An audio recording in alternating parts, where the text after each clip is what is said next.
1925 সালে হঠাৎই প্রচণ্ড অসুস্থ হয়ে পড়েছিলেন রাষ্ট্রগুরু সুরেন্দ্রনাথ বন্দ্যোপাধ্যায়। সেই সময় অসুস্থ রাষ্ট্রগুরুকে দেখতে এই ব্যারাকপুরে এসেছিলেন মহাত্মা গান্ধী। 1948 সালে গান্ধীজির মৃত্যুর পর তার চিতাভস্ম ভাসানো হয়েছিল ভারতবর্ষের বিভিন্ন নদীতে। এই ব্যারাকপুরে গান্ধীজির চিতাভস্ম ভাসিয়েছিলেন তৎকালীন রাজ্যপাল চক্রবর্তী রাজাগোপালাচারী। সেই থেকেই এই জায়গার নাম গান্ধীঘাট, যা ব্যারাকপুরের অন্যতম আকর্ষণ।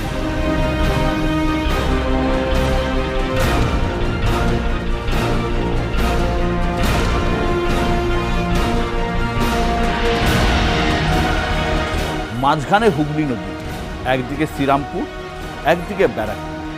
এই ব্যারাকপুরেই এবার হাই ভোল্টেজ লড়াই তৃণমূল কংগ্রেস আর বিজেপির মধ্যে। মাঝখানে অবশ্য আরও একজন আছেন, তিনি সিপিআইএমের দেবদূত ঘোষ। তবে এই হাই ভোল্টেজ লড়াইতে তিনি কতটা ফ্যাক্টর হবেন তা নিয়ে সন্দেহ থাকছে। এই ব্যারাকপুরের এবার লড়াইয়ে কার ভাগ্যের চাকা ঘুরবে তা নিয়ে অনেক প্রশ্ন।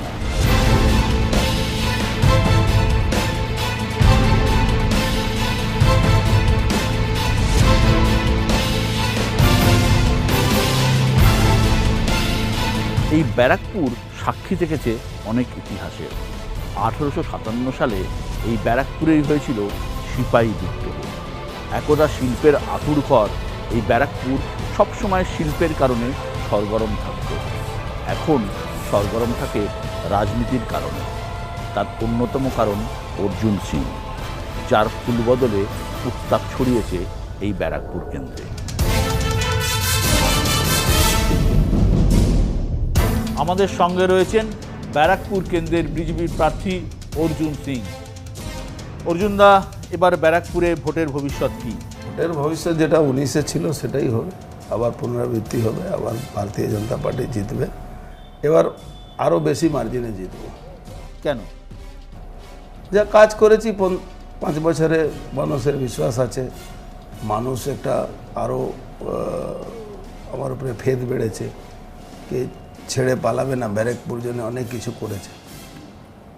অর্জুনদা, আপনি কংগ্রেসের কাউন্সিলর ছিলেন, সেখান থেকে তৃণমূলের প্রথম দিন থেকে তৃণমূলের সঙ্গে ছিলেন। এই ভাটপাড়া সিটে জিতেই আপনি তৃণমূলের এমএলএ হন, তারপরে বিজেপিতে যান, আবার তৃণমূলে ফেরেন। এই তৃণমূলে ফেরাটা কি ভুল হয়েছিল বলে মনে করেন? হ্যাঁ, এটা ভুল হয়েছিল। এই তৃণমূলটা ফেরাটা মানে আমার সঙ্গে ব্রিচ অফ ট্রাস্ট হয়েছে, পুরো ডিচ করা হয়েছিল। এটা আমি জানতাম, তা সত্ত্বেও বহু তৃণমূল কর্মীরা আমাকে বলেছিল কি না, একবার যখন বলছেন তখন দেখুন। আমি বলেছিলাম এদের উপরে বিশ্বাস করা যাবে না। বলে না, আপনি যান না, আমরা আছি তো। কিন্তু আমি বারবার ওদেরকে বলতাম, এতে আমার একটা ফায়দা লাভ হয়েছে কি, লাভটা এইটা হয়েছে কি, বহু তৃণমূল কর্মীরা মানে আমার সঙ্গে চলে এসছে ডাইরেক্ট।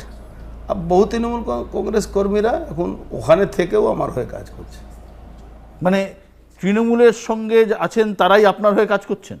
তৃণমূল সঙ্গে এখনও আছে, তারা কিন্তু এটা মেনে নিতে পারছে না কি একটা লোক অত বিশ্বাস করে গেল মমতা ব্যানার্জির উপরে, অভিষেক ব্যানার্জির উপরে, তারপরেও ওর সঙ্গে এরকম করা হয়েছে। তাতে ওরা এটাকে খুব ভালোভাবে নেয়নি।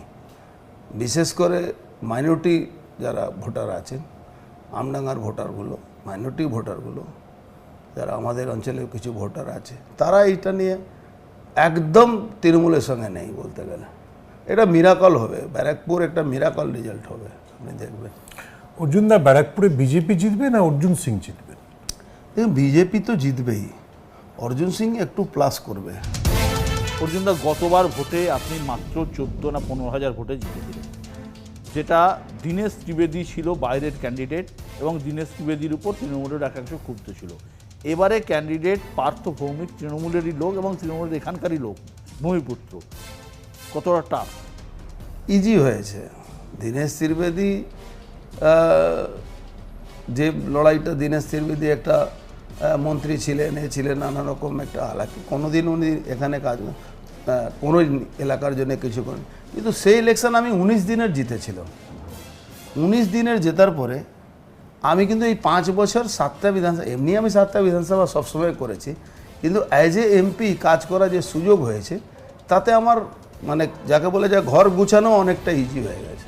অর্জুনদা, ব্যারাকপুর নাম শুনলেই গুলি, বোমা, খুন এবং এইগুলোর সঙ্গে অর্জুন সিংয়ের একটা নাম অভিযোগ তোলা হয় বিরোধীদের পক্ষ থেকে, তৃণমূলের পক্ষ থেকে, এমনকি সিপিএমের পক্ষ থেকেও। এভাবে কীভাবে দেখেন? দেখুন, এটা সিপিএম করে করে আমাকে কাউন্সিলর থেকে এমএলএ করে দিল, তৃণমূল এইসব করতে করতে আমাকে এমপি বানিয়ে দিয়েছে, আবার এমপি বানিয়ে দিল। আপনি বাইরে থেকে দেখছেন, শুনছেন, আমি তো বলছি কি অর্জুন সিং এইসব করাচ্ছে, তো পুলিশ কি করছে?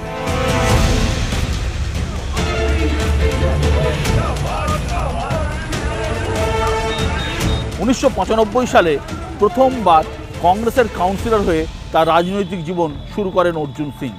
তারপর ঘাসফুলে প্রথমবার ভাটপাড়ায় দাঁড়িয়ে জয়ী হয়ে তিনি চলে যান বিধানসভায়। 2019-এ তিনি বিজেপি হয়ে ব্যারাকপুর কেন্দ্র জিতে লোকসভায় পৌঁছে যান। তারপর ফের ঘরোয়াপসি, কিন্তু তা স্থায়ী হয়নি। 2024-এ তৃণমূল তাকে টিকিট না দিলে ফের তিনি বিদ্রোহী হয়ে পদ্ম শিবিরে নাম লেখান। দেখুন, এরা তৃণমূলকে শেষ করে দিয়েছে এখানে। আমার দুঃখ হয়, কারণ একটা সময় তৃণমূলকে এস্টাবলিশ করা যায় না, বহু পাপ পুণ্য আমাদের করতে হয়েছে। পাপও করেছে, বললাম তো, পাপ পুণ্য বহু করতে হয়েছিল। ওকে ভাঙিয়ে দলে নিয়ে আসা, লড়াই করা, মার খাওয়া, জেল যাওয়া, অনেকে পাপ পুণ্য করতে হয়েছিল। তো সেটা করার পরে এরা আমাদের চোখের সামনে শেষ করে দিল। আমাদের চোখের সামনে এই পার্টিটা শেষ হয়ে যাচ্ছে। এই পার্টি ফিরতে পারবে না। আপনি এটা আমি দাঁড়িয়েছি, বিজেপি থেকে দাঁড়িয়েছি, এই জন্যে শুধু বলছি না, এটা আমার মনের দিকে বলতে গেলে খারাপও লাগছে কি যে পার্টিটাকে আমরা অত, দেখুন নিশ্চয়ই মমতা ব্যানার্জি নেতৃত্ব ছিলেন আমাদের, কিন্তু আমরা কম করিনি। যখন ভয়ে কেউ আমলাশোলে ঢুকতে পারতো না, শাসনে কেউ যেতে পারতো না, কারো কাছে নন্দীগ্রামে কেউ যেতে পারতো না, তখন আমার গাড়ি নিয়ে আমাকে আমার নেতাদেরকে বসিয়ে নিয়ে যেতে হচ্ছিল। সেই লড়াইটা করার পরে আজকে নিজের শুধু স্বার্থের জন্যে পার্টিটাকে এইভাবে আস্তে আস্তে আস্তে আস্তে শেষ করে দেওয়া হলো। আপনি আর তাপস রায় একসময় খুব বন্ধু ছিলেন, একসঙ্গে ওয়ার্ল্ড কাপ দেখতে যেতেন ইত্যাদি। এখন তো দুজনেই বিজেপি শিবিরে। কথা হয়েছে তাপসদার সঙ্গে? তাপসদা আমি অনেক হেল্প করতে পারি, আপনারা ভালো করে বুঝতে পারছেন আমি কোন লাইনে বলছি। তাপসদা ভালো জায়গা পৌঁছাতে পারবো।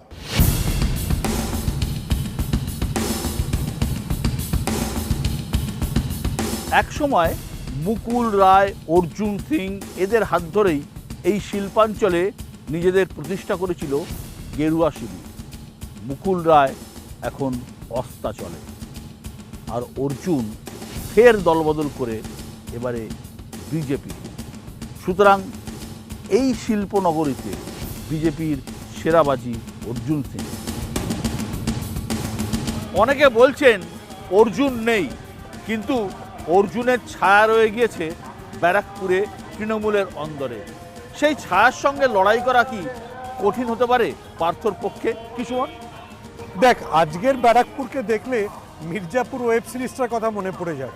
কে কালীন ভাই আর কে তার বিপরীতে গুড্ডু হতে চায় বলা মুশকিল।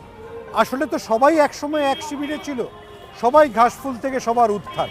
কেউ গেছে অন্য ফুলে, আবার কেউ ঘাস ফুলে। এটা বহুজনের বক্তব্য যে 2019-এও অর্জুন বাজিমাত করেছিলেন, কারণ তৃণমূলের অভ্যন্তরে এত তার লোক ছিল।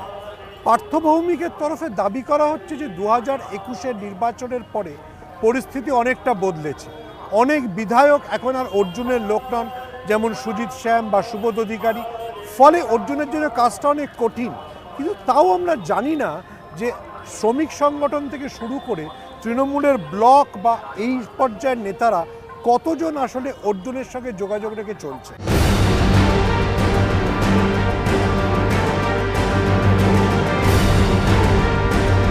ব্যারাকপুরে চ্যালেঞ্জের নাম অর্জুন। সেই চ্যালেঞ্জের মোকাবিলা করতে তৃণমূলের অস্ত্র পার্থ ভৌমিক। ছাত্র রাজনীতিতে নৈহাটির বিধায়ক, তারপর একেবারে রাজ্যের দাপুটে মন্ত্রী। ব্যারাকপুরের মানুষ নির্ধারণ করে ব্যারাকপুরে কী হতে চলেছে। আমি এটুকু মনে করি যে ব্যারাকপুরের মানুষ জানে যে আমি রাজনৈতিক জীবনের একদম প্রথম থেকে আজ অবধি আমি মমতা ব্যানার্জির সাথেই ছিলাম, আমি মমতা ব্যানার্জির প্রোডাক্ট, আমি মমতা ব্যানার্জির সাথেই আছি এবং যেদিন আমার মৃত্যু হবে আমার দেহে মমতা ব্যানার্জির দলের পতাকাটাই থাকবে।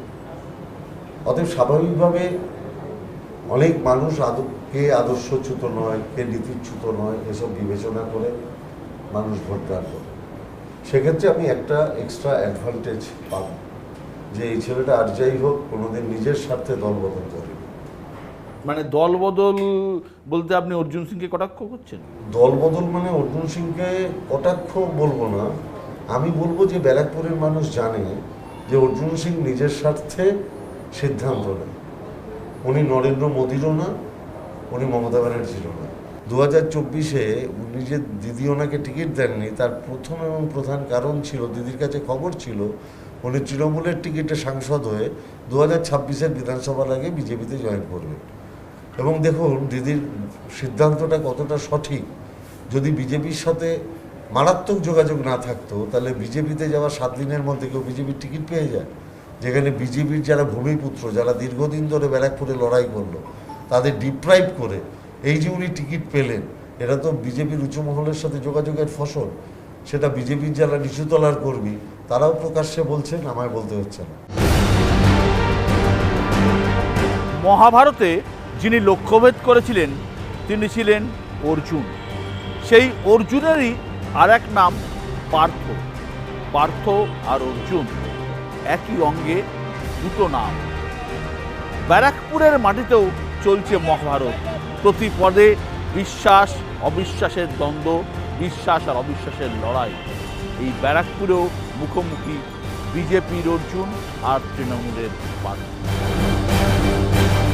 না, আপনি যদি গীতা লক্ষ্য করেন তাহলে আপনি দেখবেন গীতায় শ্রীকৃষ্ণ মহাভারতের যুদ্ধের সময় বারংবারই বলেছেন হে পার্থ, কখনো বলেননি হে অর্জুন।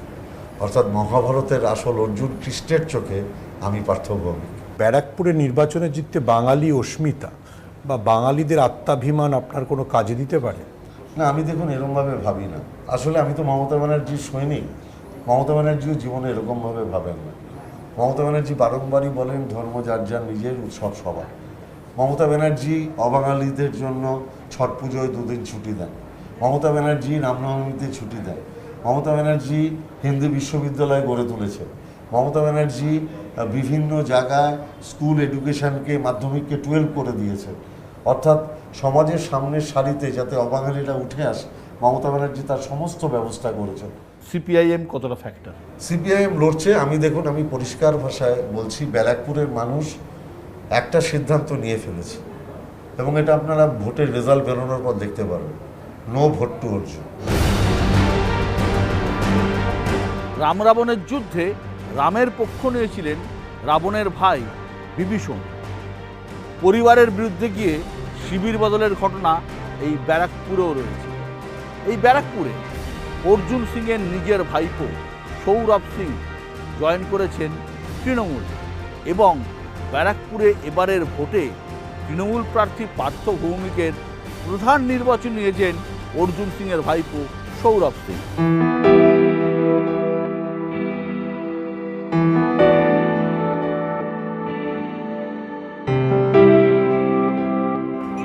তীব্র দাবদাহে ফুটছে গোটা পশ্চিমবঙ্গ, ব্যতিক্রম নয় ব্যারাকপুরও।